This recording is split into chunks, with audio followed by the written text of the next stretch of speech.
Hello दोस्तों, आज का इंग्लिश वर्ड है बिफोर।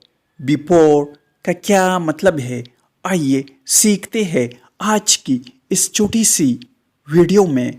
बिफोर का मतलब है पहले या कबल। पहले या कबल। आइए इस वर्ड को सेंटेंसेस में इस्तेमाल करते हैं।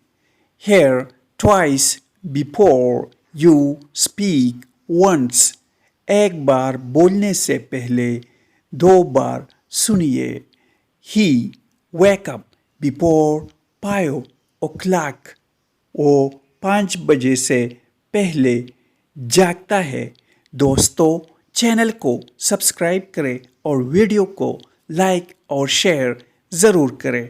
Thanks for watching this video. Twice means दो बार, दो दफ़ा।